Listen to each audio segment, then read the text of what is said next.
चलिए एवरीवन, मैं Amrita Singh, welcome to back my channel best trading. आने वाला हफ्ता कैसा रहेगा इस पे थोड़ी चर्चा कर लेते हैं। और इस बार मंथली एक्सपायरी बड़ी वाली एक्सपायरी भी है। हालांकि छोटे दायरे में फंसा हुआ है बाजार। अब दो ही कंडीशन बचा हुआ है, या ब्रेकआउट या ब्रेकडाउन। हर दिन निफ्टी ब्रेकआउट करने की कोशिश करता है लेकिन सस्टेन नहीं कर पाता है, वापस उसी पोजीशन पे आ जा रहा है। बैंक निफ्टी हालांकि शुक्रवार को अच्छा परफॉर्म किया है और कोशिश कर रहा है बैंक निफ्टी निकलने के लिए, लेकिन एचडीएफसी बैंक का साथ बिल्कुल ही नहीं मिल पा रहा है। और स्टेट बैंक भी थोड़ा सेलिंग प्रेशर दिखा रहा है। हालांकि बहुत ज्यादा निगेटिव नहीं है, लेकिन वहां पे सेलिंग प्रेशर पिछले हफ्ते स्टेट बैंक में देखने को मिला है। लेकिन एचडीएफसी बैंक बहुत ही बुरा परफॉर्म कर रहा है।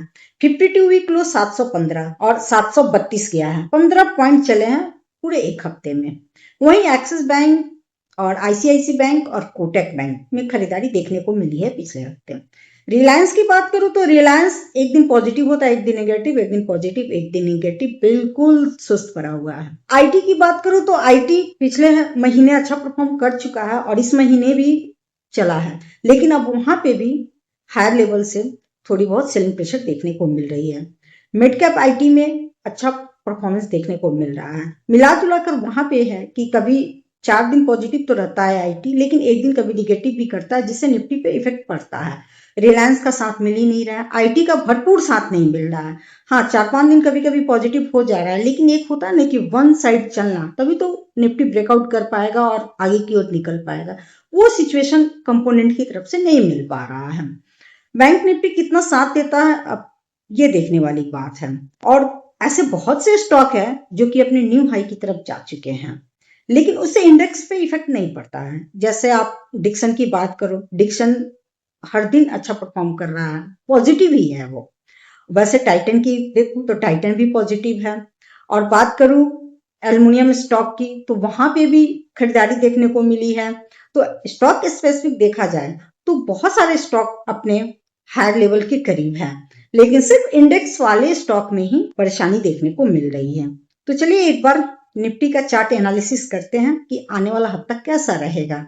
मंथली एक्सपायरी कैसी दिख रही है, मंथली क्लोजिंग कैसा हो सकता है, ये सब बातों पे चर्चा एक बार कर लेते हैं। वीकली टाइम फ्रेम पर निफ्टी देखें, एक अच्छा बेस यहाँ पे तैयार कर रहा है और 3 हफ्ते से देखिए हायर टॉप हायर बॉटम करीब करीब बना है। हालांकि वापस फिर वहीं आ गया, 3 हफ्ते फिर लोअर टॉप लोअर बॉटम बना, जहां से चला वहीं पहुंचने की कोशिश कर रहा है। बस यही देखना है कि अब आगे क्या करेगा। वापस ये इसी बेस पे आएगा जिस बेस से चला था 23,700 के करीब में। अगर ये बेस टूटा तो ये सेलिंग प्रेशर कुछ अच्छा खासा हमें देखने को मिलेगा। बस यहाँ पे कुछ स्पेस अभी बाकी है, 24,000 और 23,700।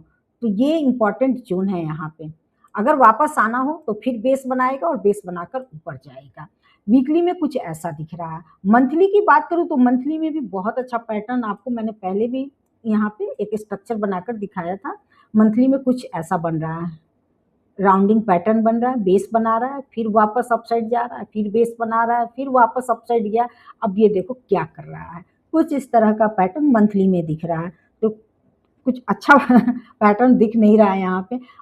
अपसाइड जाने का यही जोन है और डाउन साइड भी आने का यही जोन है, या डाउन साइड आकर यहीं से सपोर्ट ले ले, ये भी हो सकता है। सपोर्ट लेके फिर से ऊपर चले या ब्रेक डाउन करें। ठीक है, ब्रेक डाउन तब तक हम नहीं कहेंगे जब तक कि 22,800 के नीचे नहीं आता है, 22,900 के नीचे नहीं आता है। हालांकि अभी बहुत दूर है, 22,800, 900, 23,000 मान लो, बहुत दूर है, लेकिन यहाँ पे कुछ अच्छा स्ट्रक्चर दिख नहीं रहा है। तो ये है मंथली और वीकली में हमें चार्ट पैटर्न दिख रहा है। अब थोड़ा वीकली में आरएसआई की बात कर लेते हैं, वहां पे भी देखते हैं कि आरएसआई क्या बता रहा है। वीकली टाइम फ्रेम में यहाँ पे अपसाइड में भी एक ट्रेंड लाइन जा रही है डाउन से अप की तरफ, और उसके बाद बेस की तरफ भी आप देख रहे हैं कि डाउन से अप की तरफ ट्रेंड लाइन जा रही है। अब या तो कल ये कर सकता है, मंडे को यहीं से ऊपर की ओर जाएगा और फिर या ब्रेक डाउन देगा।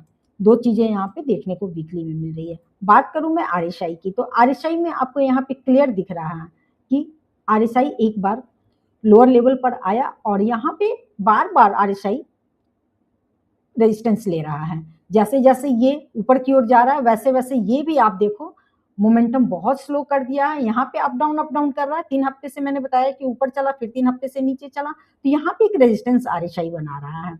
आरएसआई अगर ब्रेकआउट करेगा, इस ट्रेंड लाइन को अगर ब्रेकआउट करता है आरएसआई, फिर उसके बाद ही निफ्टी में अपसाइड का मूव हमें देखने को मिल सकता है, या तो फिर आरएसआई फिर यहीं से निगेटिव होगा। तो यहाँ पे क्लियर हमें आरएसआई एक चीजें बता रहा है। और एक सेटिंग में हम यहाँ पे आरएसआई में देख लेते हैं मूविंग एवरेज और मिडिल बैंड दोनों को। तो मिडिल बैंड में आप देखो 50 के करीब करीब आरएसआई अभी चल रहा है, और यहाँ पे मूविंग एवरेज देखो, ऊपर से ये ट्रेंड लाइन आ रही है और नीचे से ये मूविंग एवरेज है। तो मूविंग एवरेज के नीचे गया तो ब्रेक डाउन, और ट्रेंड लाइन के ऊपर गया तो ब्रेकआउट। तो ये चीजें अभी आरएसआई हमें बहुत अच्छा यहाँ पे एक इंफॉर्मेशन दे रहा है कि मूविंग एवरेज के नीचे आया तो ब्रेक डाउन। बार बार ये दो बार मूविंग एवरेज से सपोर्ट लिया है, पहले भी ये 1 जून के करीब में सपोर्ट लिया है, फिर वहां पे ये वापस से फिर 20 जुलाई के डेट वीकली में सपोर्ट लिया है, और इस बार अगर फिर वापस से मूविंग एवरेज का सपोर्ट लेता है तो फिर वापस ऊपर जाएगा, और या मूविंग एवरेज के नीचे आया तो ब्रेक डाउन होगा। तो आरएसआई हमें यहाँ थोड़ा सा क्लियर कर रहा है कि बाजार अभी रेंज में फंसा हुआ है। अब मंडे को क्या करेगा ये हम इंट्राडे टाइम फ्रेम में एक बार देखते हैं, आवरली में भी और 15 मिनट टाइम फ्रेम में। बड़े टाइम फ्रेम में हमने यहाँ पे देखा, डेली टाइम फ्रेम में अगर हम देखें तो डेली टाइम फ्रेम में भी यहाँ पे आपको एक ट्रेंड लाइन बनता हुआ दिखेगा। देखो डेली टाइम फ्रेम में भी आरएसआई में भी एक ट्रेंड लाइन बन रहा है, यहाँ पे देखो डेली टाइम फ्रेम में। तो यहाँ पे डेली टाइम फ्रेम में तो यहाँ पे सपोर्ट लेने का जोन तो सही है, जैसा कि ट्रेंड लाइन भी बता रहा है डेली टाइम फ्रेम में। ब्रेक डाउन करेगा तो बहुत गड़बड़ हो जाएगा। तो चलो अब इंट्राडे टाइम फ्रेम में देखते हैं। थोड़ा वीकली टाइम फ्रेम में ब्रेकडाउन कहाँ करेगा, प्राइस लेवल भी चेक कर लेते हैं। आरएसआई तो हमने देख ही लिया, एक प्राइस लेवल भी यहाँ चेक कर लेते हैं हम। पहला अगर नीचे आया तो 24,900 के पास ये यहाँ पे पहला सपोर्ट लेगा, पिछले वीक का लो सपोर्ट ले सकता है, और ये ग्रीन कैंडल जो बनी हुई है 27 जुलाई वाला वीक जो है वहां पे सपोर्ट ले सकता है। अगर डाउन साइड आया तो पहला सपोर्ट यहाँ पे बनेगा, दूसरा सपोर्ट बनेगा फिर वापस 23,700, जो कि मंथली सपोर्ट भी है 23,700, 23,700, 23,650, ये भी बहुत इंपॉर्टेंट जोन है, यहाँ पे मंथली सपोर्ट भी है। और ये गया तो यहाँ पे गड़बड़ थोड़ा हो जाएगा, फिर ये 23,000 की तरफ आएगा। ये दो बहुत इंपॉर्टेंट लेवल बड़े टाइम फ्रेम में है, बड़े टाइम फ्रेम में। अब डेली टाइम, अब आते हैं इंट्राडे टाइम फ्रेम में। 15 मिनट टाइम फ्रेम पर निफ्टी में प्राइस एक्शन बना हुआ है, डाउन साइड से ट्रेंड लाइन और अप साइड से ट्रेंड लाइन बन रही है, बहुत छोटे रेंज में ये ट्रेंड लाइन बन रहा है। अगर ब्रेक किया तो सबसे पहले रेजिस्टेंस यहाँ पे बनेगा 24,265 पे, जो कि बहुत ज्यादा यहाँ पे अच्छा प्राइस नहीं है, छोटा रेंज बिल्कुल यहाँ पे दिख रहा है, तो कोई बेनिफिट नहीं है। अगर हम फ्लैट ओपन होकर के 24,265 जा रहे हैं तो मात्र 25-30 पॉइंट का यहाँ पे एक स्पेस मिलेगा। इसके ऊपर निकलता है 24,280 के ऊपर तो 24,300 पे कॉल राइटर है, और डेली टाइम फ्रेम में 10 और 20 दिनों का मूविंग एवरेज स्टैंड कर रहा है 24,290 पे और 24,300 पे। तो यहाँ पे कॉल राइटिंग भी है 24,300 पे, और डेली टाइम फ्रेम में 10 और 20 दिनों का मूविंग एवरेज है। तो इसलिए फ्लैट ओपन होकर के अब 30-40 पॉइंट अगर ऊपर भी जाता है तो हमें वहां पे वेट करना पड़ेगा। अगर 15-20 मिनट आधा घंटा रुकता है बाजार और कंपोनेंट में दिख रहा है कि हाँ खरीदारी दिख रही है बैंक निफ्टी कंपोनेंट में, तो शायद ब्रेक करे, लेकिन हमें यहाँ वेट करना बहुत जरूरी है कि बहुत क्रिटिकल लेवल पे 24,300 कॉल राइटर दबाव बनाएंगे और 10 दिनों और 20 दिनों का मूविंग एवरेज भी यहाँ पे दबाव बनाएगा। तो इसलिए थोड़ा सा अगर डाउन साइड अगर इंट्राडे में मिलता है तो सबसे अच्छा सेटअप वहीं पे रहेगा। अब डाउन साइड की बात करें तो सबसे पहले सपोर्ट 24,180 पे अच्छा सपोर्ट दिख रहा है, ये सेटअप सही है। अगर 24,180 पे यहाँ पे बाजार यहाँ पे निफ्टी मिल रहा है तो फिर यहाँ पे कुछ अच्छा यहाँ पे स्पेस मिल जाएगा, हाँ बहुत ज्यादा नहीं लेकिन हाँ 50 पॉइंट का स्पेस ठीक ठाक हमें मिल जाएगा। 24,000 अगर 180 के करीब में निफ्टी नीचे खुलकर फ्लैट खुलकर नीचे आता है तो यहाँ पे एक बार प्राइस एक्शन पॉजिटिव बनता है, तो फिर यहाँ पे हम अपसाइड के लिए जा सकते हैं। और क्लोजिंग 1,180 के नीचे कोई 15 मिनट की कैंडल दे दिया तो फिर यहाँ पे ये जो गैप है इस गैप को पूरा फिल करेगा, फिर तो रेडी रहना आप वापस 24,050 24,000 आने को, जहां से चला था वहीं पे पहुंचना। तो फिलहाल यही चीजें हमें दिख रही है। अप साइड में मंडे को बाजार खुलेगा, उसके बाद ही पता चलेगा कि क्या करेगा। मैं मंडे को 2 दिनों से लाइव नहीं आ पा रही हूँ, मंडे को मैं लाइव आऊंगी, फिर वहां पे कुछ ऐसा ट्रेड भी मिलेगा अच्छा तो मैं शेयर करूंगी आप लोगों के साथ, और अगर बाजार पॉजिटिव रहा तो फिर वहां पे मैं आप लोगों के साथ ये भी चीजें शेयर करूंगी कि हाँ शायद 24,300 क्रॉस कर सकता है।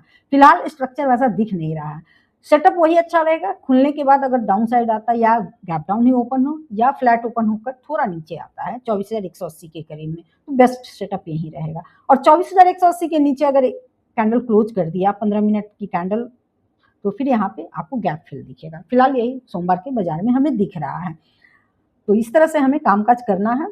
और इंट्राडे बाजार में अगर आप कोई भी पोजीशन ले रहे हैं तो उसी दिन पोजीशन एग्जिट करके भी निकल जाना है। बाजार डेली अपना स्ट्रक्चर चेंज कर रहा है, वहां पे बिल्कुल नहीं सोचना है, लॉस हो या प्रॉफिट हो निकलना ही निकलना है। ठीक है, तो मिलती हूँ मंडे को। वीडियो अच्छी लगी है तो लाइक शेयर सब्सक्राइब जरूर करें।